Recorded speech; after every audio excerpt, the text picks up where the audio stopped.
আসসালামু আলাইকুম। এসএসসি 26 ব্যাচের শিক্ষার্থীরা, আগামীকাল তোমাদের গণিত পরীক্ষা। আজকে তোমাদেরকে ভিডিওটা আপলোড করে দিব ইনশাআল্লাহ। আর তোমাদেরকে আজকে দেখিয়ে দিব চিত্র নিয়ে অনেকের অনেক ধরনের প্রবলেম। আজকে এটা সমাধান করি তোমাদের কাছে এই বিষয়টা নিয়ে বিষয়টা দেখিয়ে দিব। আজকে আমরা ব্যবহারিক জ্যামিতি পড়ব, যেটা সাধারণ গণিতের সপ্তম অধ্যায়ের একটা পার্ট।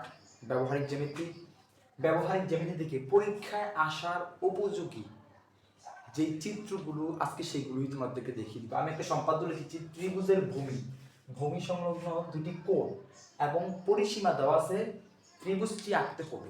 কি বলছি? পরিসীমা দেওয়া আছে এবং দুইটা কোণ দেওয়া আছে, ত্রিভুজটা আঁকতে হবে। এটা জাস্ট সম্পাদ্যর বাংলা লেখাটা। আপনাকে প্রশ্ন কিভাবে দিবে? প্রশ্নে আপনাকে বলবে পরিসীমা পি দ্বারা প্রকাশ করে, পি সমান 10 সেন্টিমিটার। অ্যাঙ্গেল এক্স দেওয়া থাকবে আপনার 60, অ্যাঙ্গেল ওয়াই 45 ডিগ্রি। বলবে কি করার জন্য?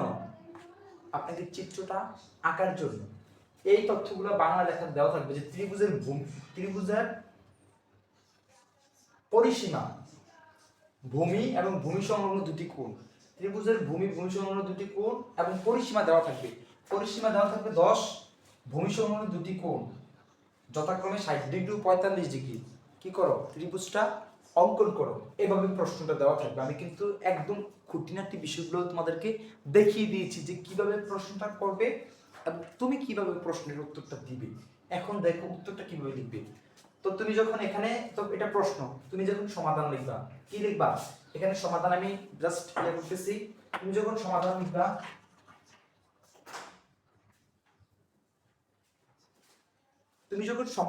আমি এখানে সমাধান তোমাদেরকে লিখে দিচ্ছি। সমাধান আগে যে তথ্যগুলো দেওয়া আছে এগুলো তুমি চিত্র করে উপস্থাপন করে নিবা। উপস্থাপন করবে কিভাবে? এখানে তুমি স্কেলটা দিয়ে তোমার স্কেলের 10 সেন্টিমিটার কি করবা? মাপবা। এখানে এভাবে মাপবা, যে ম্যাপে এখানে কি করবা? পি সমান 10 সেন্টিমিটার লিখবা। দুইটি কোণ 60 ডিগ্রি 45 ডিগ্রি। অনেকে কি করে জানো? পেন্সিল কম্পাস দিয়ে আঁকার চেষ্টা করে। এটা পেন্সিল কম্পাস দিয়ে আঁকতে গিয়ে কি করে সে সময়টা নষ্ট করে ফেলে। তুমি চাঁদা যেটা আছে এটা নিয়ে তুমি কোনগুলো এঁকে নিবে সহজে। এখানে আমি তোমাদেরকে অনুমান করে দেখি, মানে কিভাবে আঁকতে হবে জাস্ট তোমাদেরকে দেখিয়ে দিচ্ছি। চাঁদাটা তুমি বসাবা, মনে করো এখানে 60 ডিগ্রি আছে, তো তুমি একটা দাগ দিবা 60 ডিগ্রি। আর এতটুকু মনে করো 60 ডিগ্রি, এটাকে অ্যাঙ্গেল এক্স, এটা 60 ডিগ্রি মনে করো। আমি তোমাদেরকে জাস্ট দেখিয়ে দিচ্ছি। এটা পেন্সিল, তোমার চাঁদা দিয়ে এঁকে নিবা, পেন্সিল কম্পাস ব্যবহার করবা না। কারণ পেন্সিল কম্পাস দিয়ে আঁকলে, আর এটা বলছে 45 ডিগ্রি, সময়টা তোমার অনেক নষ্ট হয়ে যাবে। অনেক সময় তোমার কি হবে? ব্যয় হবে, যার কারণে তুমি পরবর্তী সৃজনশীলগুলো দিতে তোমার কষ্ট হয়ে যাবে। যার কারণে বলছি তুমি পেন্সিল কম্পাস এখানে ইউজ করবা না। জাস্ট স্যারদেরকে বোঝানোর জন্য তুমি কি করবা? চাঁদা দিয়ে চিত্রগুলো এঁকে নিবা। আমি চিত্রগুলো এঁকে নিয়েছি। এবার আমি টোটালি চিত্রটা দেখিয়ে আঁকতে বলছি, আমাকে ত্রিভুজ আঁকতে বলছে। আমাকে মনে রাখতে হবে বলে কি, আমাকে ত্রিভুজ আঁকতে বলছে।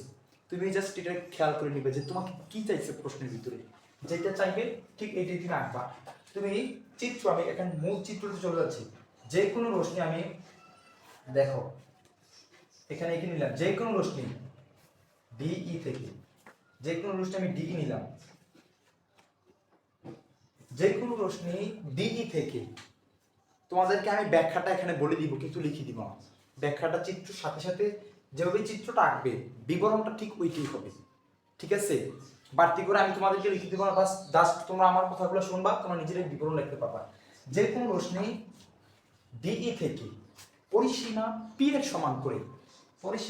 সমান করে, এখান থেকে মাপটা মনে করেন এখানে আসছে, কি কাটবো? ডি এফ কেটে লই। আমি আবারও বলছি, যে কোনো রশ্মি ডিই থেকে পরিসীমা পি এর সমান করে ডি এফ কেটে লই। ডি ও এফ বিন্দুতে যথাক্রমে অ্যাঙ্গেল এক্স ও অ্যাঙ্গেল ওয়াই এর সমান করে দুইটা কোণ আঁকি। অ্যাঙ্গেল এক্স ডি এর জায়গায় আমরা আঁকবো পেন্সিল কম্পাস দিয়ে মাপ নিয়ে, এটাকে আপনি মনে করেন এভাবে আসবে। দেখে আপনার কি দিবেন? Angle x.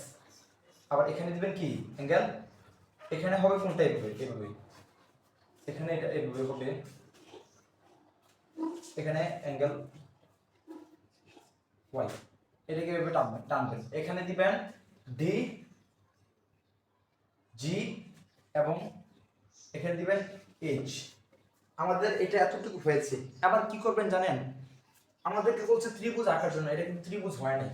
দেখা যাচ্ছে ত্রিভুজ হয়েছে কিন্তু আসলে এটা মিলবে না, এটা মিলবে না, এই চিত্রটা কিন্তু মিলবে না এখানে, কিন্তু তোমাদেরকে বুঝিয়ে দিচ্ছি। এবার এটাকে আই দিবেন, এখানে এখানে আই দেওয়ার দরকার নাই, জাস্ট এই যেই জায়গায় মিলিত হবে, এখানে আই মিলিত হয়েছে তো এখানে আই দিবেন, দেওয়ার পরে আই দিবেন, দেওয়ার পরে 60 ডিগ্রি সমান এই যে এতটুকু এভাবে আঁকবেন, এভাবে মাপ দিবেন, এতটুকু মাপ দিবেন পেন্সিল কম্পাসের সাথে এভাবে আনবেন, এই যে এতটুকু এখান থেকে কাটবেন, কাটার পরে এইভাবে কাটবেন, এটাকে আপনারা এ দিবেন, আই না দিয়ে এ দিবেন, এই বিন্দুটা যেখানে মিলিত হয়েছে এখানে আই দিবেন আর এ দিবেন, সরি, এবং এই মাপটা নেবেন, এই মাপটা এভাবে আমাদের কি বলছে ত্রিভুজ আঁকার জন্য, তো আমরা এই যে এবি তে অ্যাঙ্গেল এক্স এর যে কোণটা এটা কে দিচ্ছি, আবার বি বিন্দুতে কাটবো, এ বিন্দুতে অ্যাঙ্গেল ওয়াই এর সমান করে কাটবো, আমরা এবারে মাপটা নিব, নিয়ে এখান থেকে কাটবো, এতে আমরা ঠিক যেই জায়গা দিয়ে আপনার কেন্দ্রটা হবে ওই জায়গায় ঠিক করতে হবে, রশ্মি নিতে হবে, এটাকে সি দিলাম, এটা হচ্ছে আমাদের কি টোটাল ত্রিভুজটা এ বি সি হচ্ছে আমাদের ত্রিভুজটা। আমি বিবরণটা আপনাদেরকে আবার বুঝিয়ে দিই। যে কোনো রশ্মি ডিই থেকে পরিসীমা পি এর সমান করে ডি এর প্রস্থ কেটে নিই এবং ডিই বিন্দু এফ বিন্দুতে অ্যাঙ্গেল এক্স ওয়াই এর সমান্তরাল করি, দুইটা কোণ আঁকি, ডিজি রশ্মি আঁকি আর হচ্ছে এফ এইচ,